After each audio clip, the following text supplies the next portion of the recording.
Thanks for braving the cold weather to get here. I guess it's more to come, and I'll start with that. I want to have Chief Craner come up and give you whatever weather update we have or don't have, and take any questions that you may have on that. So, Chief Craner, if you'll come on up. Thank you, Mayor. Everyone knows that we're bracing for some really cold weather that will begin starting to roll in this evening. Hopefully the rain that we've had will be able to dry in some places of the city particularly, but in the northern parts of the county we are concerned about possibly some icing, particularly with bridges and overpasses. So we're definitely going to encourage caution this evening and tomorrow morning as you travel into work. We've just seen that Escambia County is closing schools and delaying any other types of activities that they have this evening with Escambia School District. We'll have more information on that later. But we want to encourage everyone to really practice the 5 Ps of cold weather, especially in Florida because we're not really used to that type of weather. So protecting people, of course, is number one. Check on your neighbors. Make sure that everybody is out of the cold, that they have the right type of clothing that they might need, which is one of the reasons children aren't going to be at bus stops tomorrow morning. And then also take care of your pets. Make sure they're in safe areas. Your pipes, we will see some situations where we may have some pipe ruptures, so please make sure that you've taken care of that. And then also practicing fire safety is one of our 5 Ps, and we're really concerned about space heater safety and any kind of heating practices. Any open flames in the home have to be ventilated, so please don't bring in outside heating open flames that you would use outside and bring them into your house. Do not do that.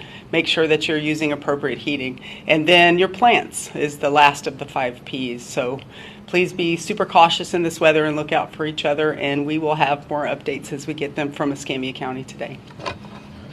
Questions for Chief? What are the effects you saw from this morning's wintry mix that moved through the area? In our area, we've had a few little fender benders, but no icing on the road, just kind of that sleety rain that we had a little bit this morning. We had a few fender benders, but no injuries.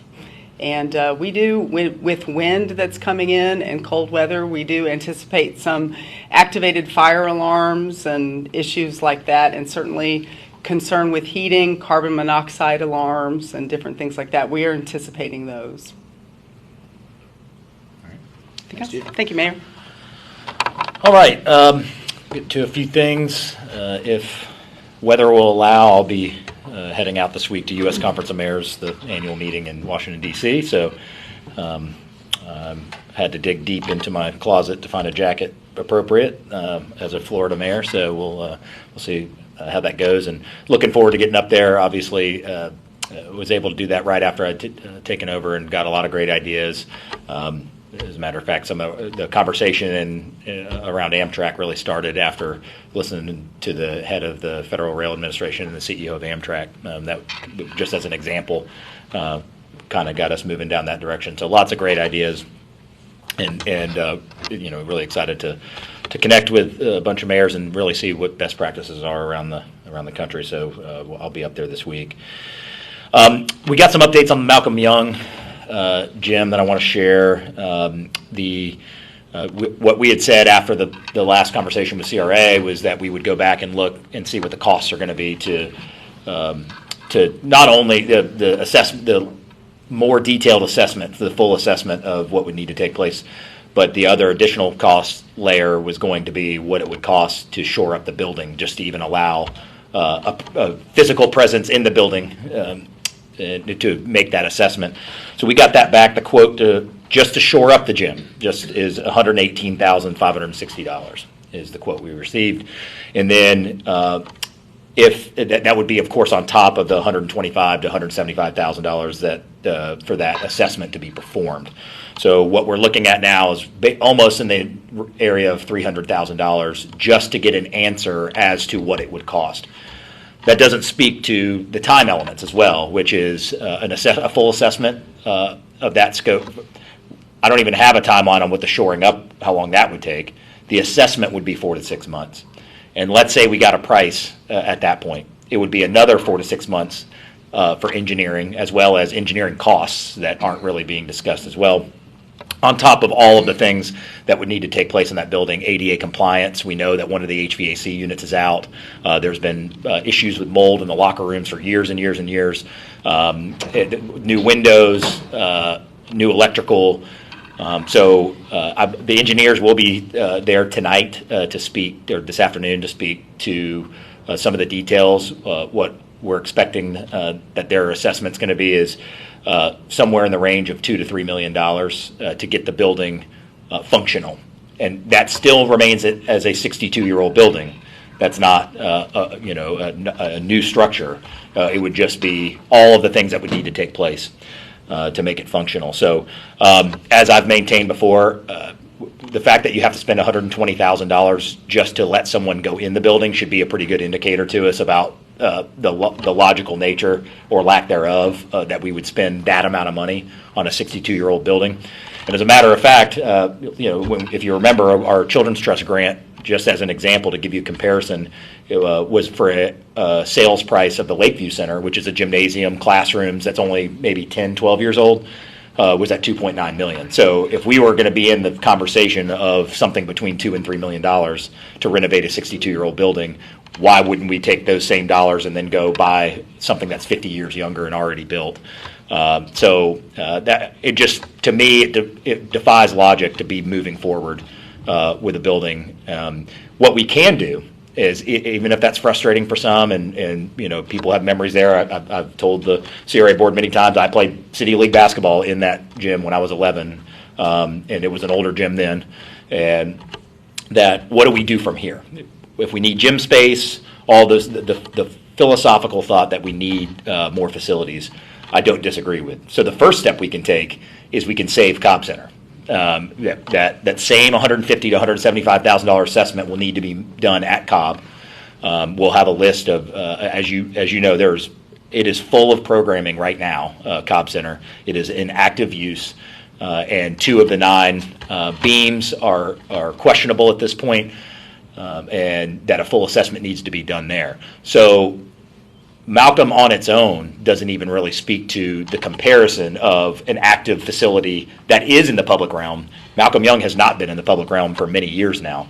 That it is currently in the public realm, and we could lose it if we don't do something. So hopefully we should learn our lesson from where we are in Malcolm Young right now and make better decisions moving forward as a city, as city operations, to make sure that we save one of the buildings that we do have. And so that's my position on this. I think if we're going to allocate dollars, I think we need to save the building that's functional now, and then move forward with much needed affordable housing, attainable housing solutions at Malcolm Young. So that's where we are. They will be discussing Malcolm Young and Cobb, and the engineers will be there tonight to speak to all of their findings, and certainly they'll be able to extrapolate better detail than I will. Some other news I want to mention. There was some news about Baptist Hospital, last week, and my position, really just 2 things to address. One is the commitment level from the city.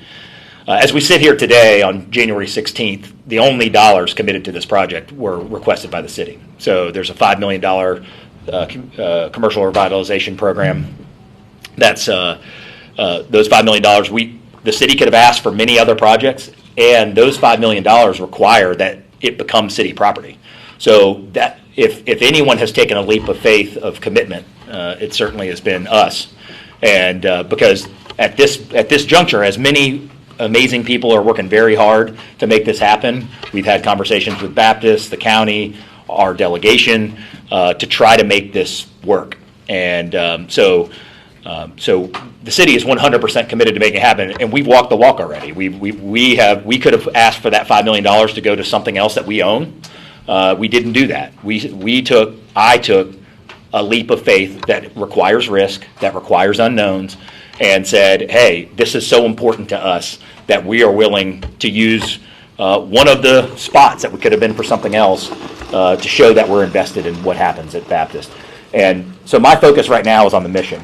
I'm not going to go back and forth and in the media about how we should do it and what the request should be. Everyone is on the same page. We talk to Senator Broxton's office almost every day on a variety of issues, if not every day.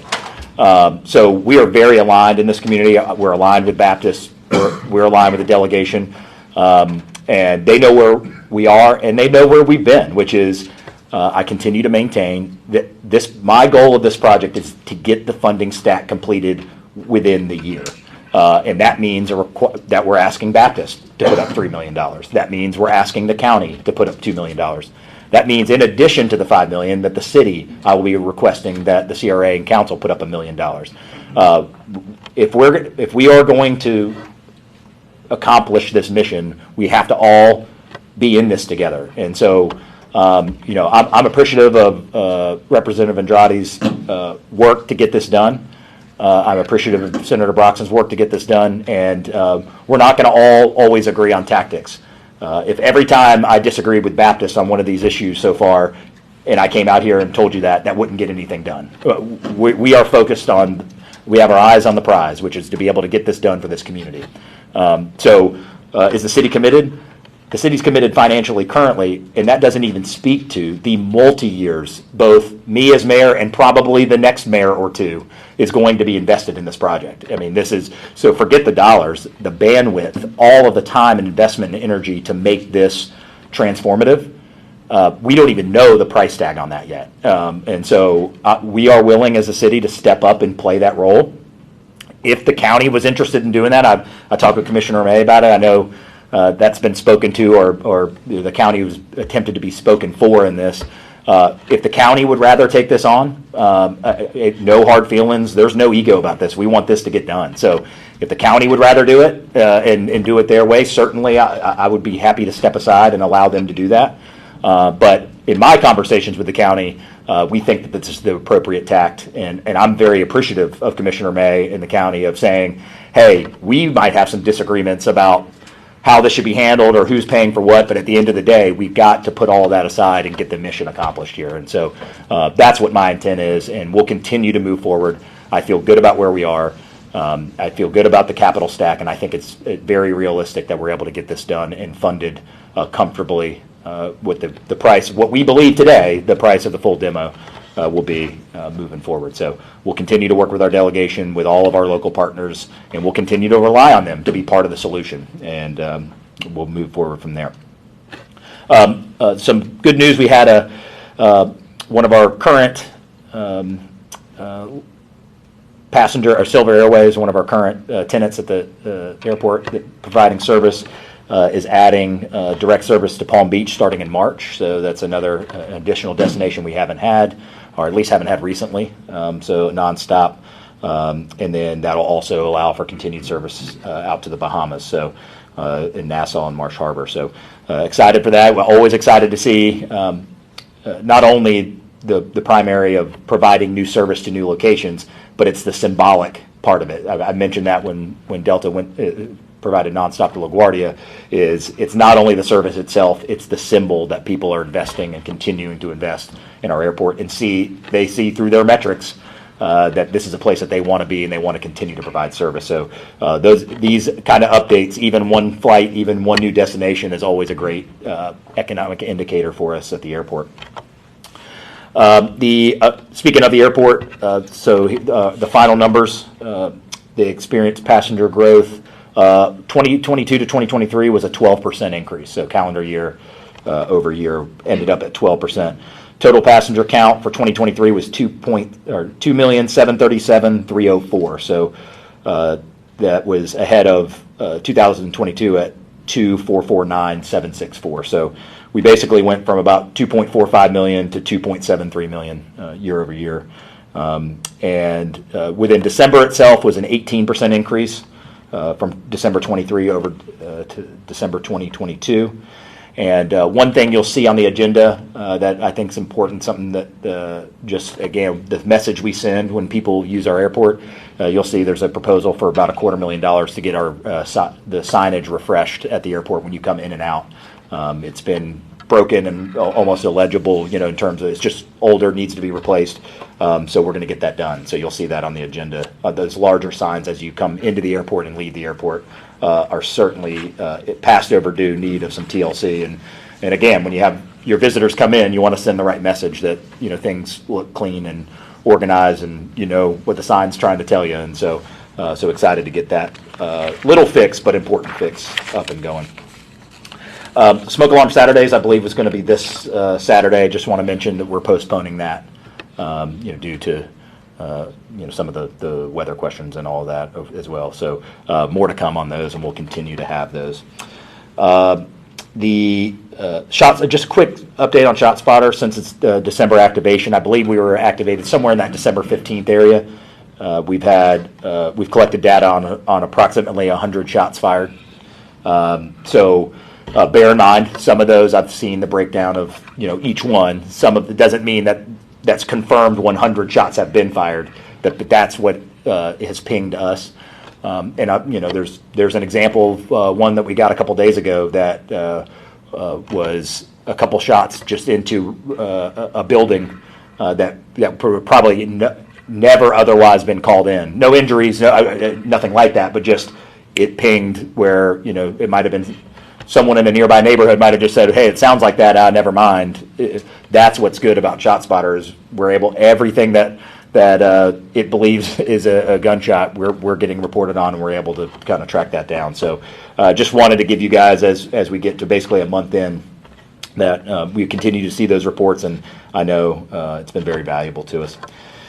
Last thing that I've got, I believe, is Park Mobile is we're up to 5,545 app transactions, up from 3,100.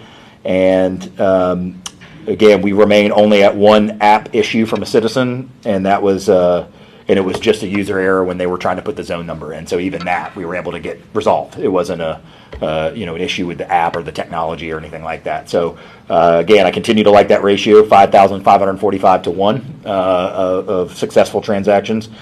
And by the way, month to date, we have about 5,610 transactions on the existing app. So just to give you an idea that we're monitoring that. So we're seeing what we're obviously hoping is that we'll see more transactions on Park Mobile and less on the old app, but we maintain that we'll continue to keep it open. And that's why, because we're right now about 50-50, as you could hear. About half our folks are still using the old app and half of our folks are now using the new app. So hopefully we'll continue to see that ratio climb for Park Mobile, but that we are being mindful that sometimes it takes a little bit for the word to get out, and that we don't want to have anybody get a ticket because of it.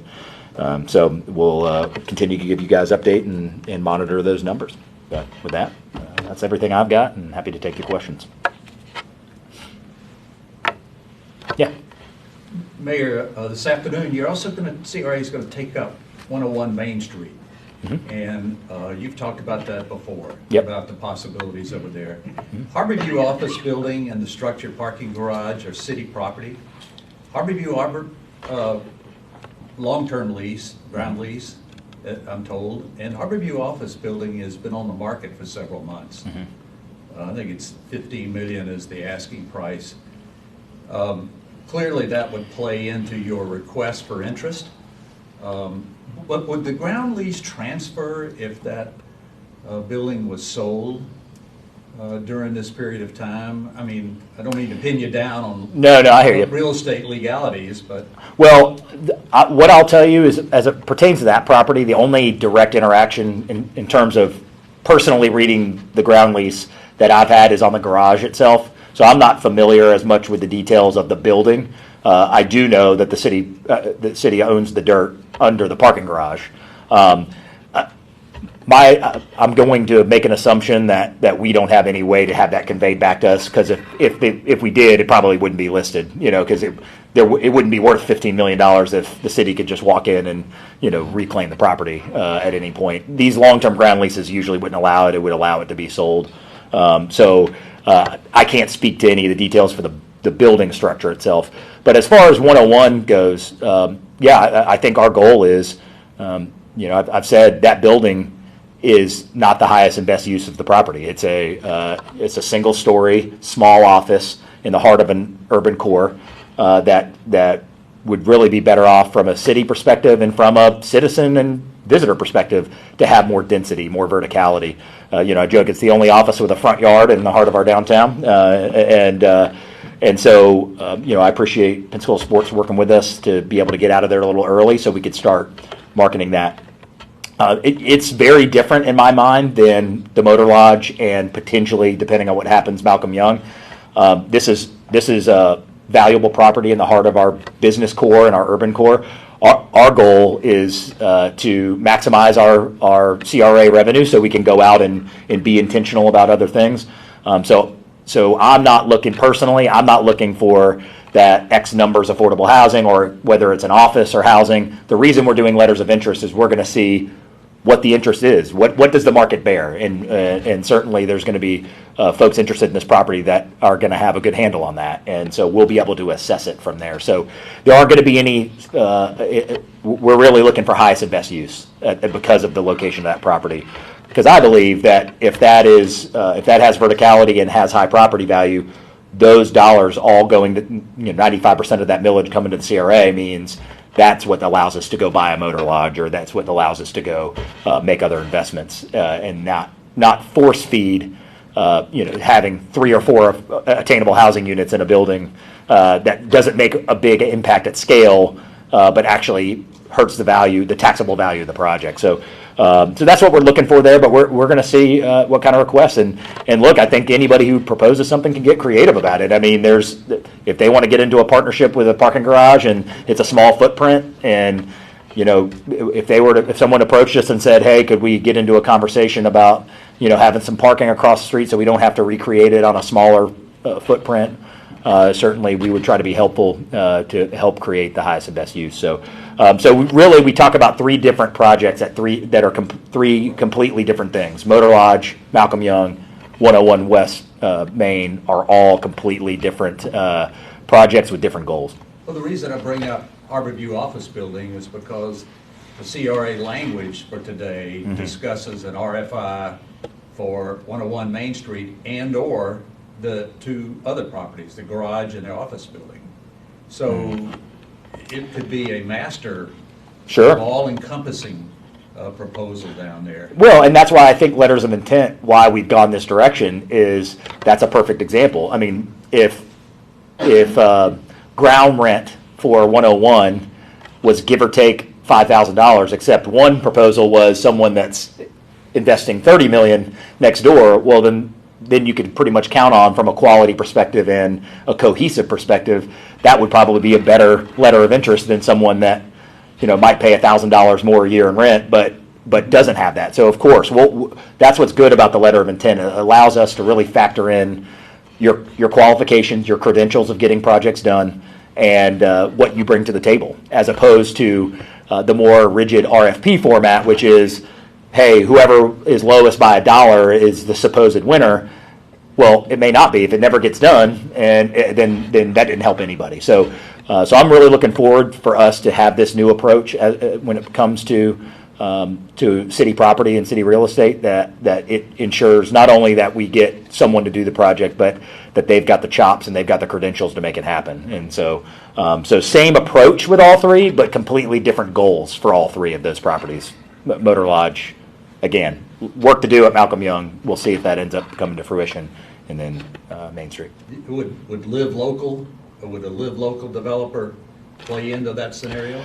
Sure. I mean, and look, we're even reassessing some of the CRA, some of those ARA affordable, if you build 10% of units, you get X tax break. I mean, I come from the school of, Joe Minicozy came to Civicon and said, we do the math, right? I mean, the same math that a developer does is the math that the city should be doing, which is, this is the size of the property, this is how much value it brings into the coffers of the city to go do good things for the community. Does that balance and so, for example, I mean, there is a project, or when I started, there was a conversation about Waverly, if they should put in 31 affordable housing units, but that would have they would have been in for 10 years, and it would have been a cost of $4 million. Well, Well, my argument is we could go figure out how to build 31 units in perpetuity for $4 million. Is that a good deal for the city or not a good deal? They were open either way. They just said, hey, as the new mayor, which direction do you think is more preferable? And I said, hey, at that location, highest and best use, let's get the dollars in the house, and then we can go buy a motor lodge. We could go start to use those dollars with, to have better impact at scale. We just need to do the math, and that's what we're always going to do, is say what puts the city in the best position. It's not always affordable housing or bust. It's not always market rate or bust. It's just we're going to take every one of these projects case by case and make sure that the city and the taxpayer, the resident, gets its best return on investment. Yeah. Going back to cold weather safety. Yeah. Is the city doing anything to keep roads safe, like salt, sand, gravel? Sure. Chief Cranach. Chief, would you repeat the question? The question was, is the city doing anything for cold weather safety? Is that right? Like for the roads. For the roads. The county does plan, if necessary, we bring in sand or have, believe it or not, there are some plows in the county for these worst case scenarios. So that is part of the planning if necessary, but there's no plan for that right now. We're hoping when the weather gets really dangerous in the morning and also Saturday into this weekend that we're not going to have the water concerns. Okay? Anything else? Thank you, ma'am. Thanks. All right. Anything else? Mayor, the Bayou Foundation people, when they were here for your Bayview meeting over here, they talked about part of their, excuse me for being like you, their capital stack was philanthropy. Has that been factored in or even talked about with Baptist? Yeah, and that's why I wouldn't say that we've had any concrete discussions. The city's not going out and, trying to procure private investment at this point. There's a couple reasons. I really look at this as two phases. One is to be responsible for the city to take this on. I think we need to have the full funding of what would be demolition and abatement of all of the property, right? So I've been asked, a different way I've been asked is, well, what if we end up repurposing something? Well, we can make that assessment then, but the last thing we want to do is do it the inverse way, which is only get half the funding and then say, oh, well, it turns out we need to demolish everything and we don't have the money to do it. So I am just, again, my eyes on the mission of protecting and preserving this neighborhood and doing something transformational in a vulnerable community of ours is that we procure this funding. Conversations about what it will be, as you can imagine, because this is such a big topic, I've heard every version of, well, why is the city going to master develop it? We haven't said we're going to master develop it. I don't think we would. I can't, we're going to go find an utmost expert to be able to go do that. So understandable, people get excited about it. I'm glad people are excited about it, but speculation starts to run rampant about what we are or aren't going to do. At this point, I am solely focused on feeling comfortable enough to take possession of the property because we have the funding to be able to demo and abate and have it something that could be developed. From that point, whether there's conversations about philanthropy, those kinds of things, understand Bayou District Foundation, they didn't have this first step, right? They had 134 public housing buildings. The property was owned by public housing, but that was not their determination to knock down the buildings. They knew that coming into that project, they were going to have developable land, and then how do they figure that out? So if you to compare, they're just that conversation that Bayou is having about philanthropy is really one step ahead of where we are. And so will we have that conversation? Yeah, I think we should as a community. If we just assume clean land or as clean as possible, then does a school go there? Do we partner with UWF? Is it mixed income housing? How do we develop it? I mean, we have so many conversations as a community to have moving forward, but we've got this enormous hurdle in front of us that really makes all of those things, in my opinion, moot at this point. So we'll continue to focus on that mission of having the comfort level that the city can continue its commitment. And that's what I meant, what I said earlier. Think about all of that work it's gonna have to take place. If we assume the buildings are clean, the property's clean, buildings are gone, there is so much work and potential expense whether it be new roads, whether it be environmental issues under the ground, there's so many unknowns that the city is taking on. Even if the city were to put up no dollars at this point, I think we are very committed, overly so in some instances, on things that we don't know, right? But why are we doing it? Because we're focused on the mission of we know that that the mission here is to do something transformative, and the city's role in this is to be an active participant in it. And so, that's why we as a delegation, as a county, as a city, and as Baptist Hospital need to work together to continue to be able to get this funding. And I hope that we are in the great fortune to be able to better answer those questions, because that means we've made a lot of progress in terms of getting the funding. Anything else? One final Sure. thing here, too, if you'll allow me. Pensacola Motor Lodge, the engineering report in the agenda package for today doesn't look too spiffy. Mm-hmm. Do you have any confidence on what ultimately it would cost, demo, renovate? We haven't gone down that road yet. I think what we would do is we would allow, back to that letter of intent thing, we would allow someone, what we hope there is, there are many developers, organizations, nonprofits that have done this in other cities where they've repurposed hotels and turned it into housing. There's not as many folks around here. There's maybe one or two that have done it. But what we hope is someone's going to see this, and I could see one letter of intent being, we're going to repurpose these 28, 30 units, and one say, hey, we're going to demo it. I think we're open-minded about it. If I had my way, considering the purchase was only about $30,000 a door is what it costs the CRA. They have new roofs. They have new, there is some residual value to what's there. And I think, obviously, I would prefer that we come up with a solution that keeps the value of those units.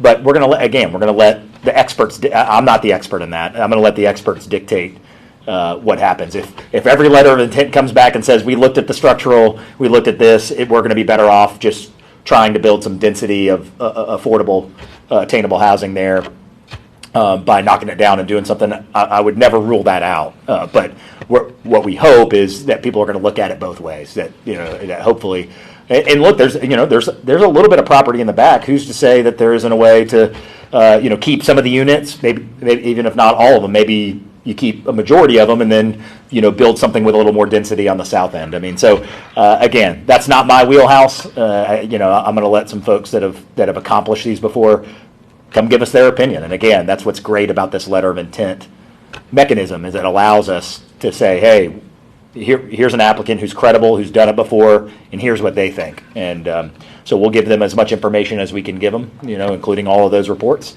and see what they think. Mayor, the Main Street Improvement Program, is it going the way you hoped it would go? I'm told that they're backing off some sections. They've moved down toward the port area to widen the road, to provide for the bike widths that you had. I haven't gotten any recent update from FDOT on design. I don't think we have not seen, David, right, any designs come back from FDOT of any scale at this point. So no, we're still full steam ahead with Sun Trail. What I do know is that it's not going to propose any elimination of lanes. So I know that sometimes there's a perception that because we would put that protected path in, that it might go to 2 lanes. We have not heard that yet, and we haven't received any feedback about any potential negative consequences about traffic flow at this point. That's not to say that there isn't something for us to consider or make a decision on moving forward, but at this point, it's in the hands of FDOT. They're the ones designing it, which, again, symbolically is good news for us, because FDOT wouldn't go out and design something that they didn't think that they wanted to ultimately fund it with some Sun Trail funding. So fingers crossed that we get that, but that's always a good symbol that they're interested, and we very much appreciate their enthusiasm about Sun Trail, and they know that it's needed. It is 2.2 miles of unfunded connectivity between Bayou Chico and the 3 Mile Bridge. So So we've no hurdles or hiccups on Sun Trail that we've heard in recent weeks. You want to, the CRA wants to give a budget amendment to SCAPE. Yes. And you had talked previously about overview of the whole Cedar Street Yes. idea. Is this part of that, or is this related to 101 Main Street, or both? No, so it's this is really more. This is something we did when I came back in, as it pertained to phase 1 of the hashtag project. As you recall, phase 1 has been designed. So when I came in, and because of my experience, I worked hand in hand with SCAPE on this project in 2018 when I was Quint Studer's chief of staff, who funded the study. So I know a lot about it, just because I was in every one of those rooms for community feedback, and I was the one. Actually, the first time I ever met Councilwoman Broughton was an invite to a Bruce Beach meeting. That was the first time I had ever spoken with her in person. So kind of funny how the world turns. But what we're doing is we had already, right when I started, we brought in SCAPE, and what my request was for a nominal amount of money was, hey, this thing has evolved so much over 5 years of time. It's been value engineered. It's been changed. There's been different opinions on different things. Why don't we make sure that the original spirit of what was designed here is still in place? And so SCAPE did that on phase 1. They were able to do it. And they gave us some good feedback. And so really we're just repeating that same mechanism. What we're doing is I want to look at hashtag as a whole. And what I'm saying is I did not want to start going down the road of designing phase 1 and then building phase 1 and then designing Cedar Street, because we want them to speak to each other, right? The original design of the hashtag project was, why is it called hashtag? It's Main and Cedar, east and west, and it's Jefferson and Palafox, north and south. So you got two. That's why it was called the hashtag project, like a hashtag. So it doesn't mean that we may not construct them in phases, but I just had some apprehension to move ahead ever with just building one half of it. And I would have hated to have gone back and then designed Cedar and said, man, I wish we would have thought about that on phase 1. So I want to move ahead with a fully designed hashtag project, and then we can construct in phases. We can still do that, but that gives me the peace of mind and the comfort that they speak to each other. So all we're doing with SCAPE is the same thing we did on phase 1. They already did that assessment. So as we now go to design Cedar, they're going to have those same eyes and ears from the original, being the original authors of the idea, to make sure. And by the way, that doesn't mean they didn't give us a whole lot. They were happy with some of the modifications we made. They're designing. They don't have every bit of information at their disposal in 2018 when they were designing it, that there's hurdles, whether it be utilities, whether it be other things. So they know that all of their projects around the world are designed one way and then modified to a certain extent. So, we're really just doing the same thing. We want to make sure that the original authors ensure that the original intent is conveyed within this project, and that's what the request is for them to do the same thing. So I'm really excited about that. It was on my list of 24 and 24 to again, we won't be done with hashtag, not making that promise at all. I want to get some progress going on hashtag, and at least have, at a minimum, have that cohesive single design that in phases could take place potentially in 25. All right, guys. Thank you so much. Appreciate it.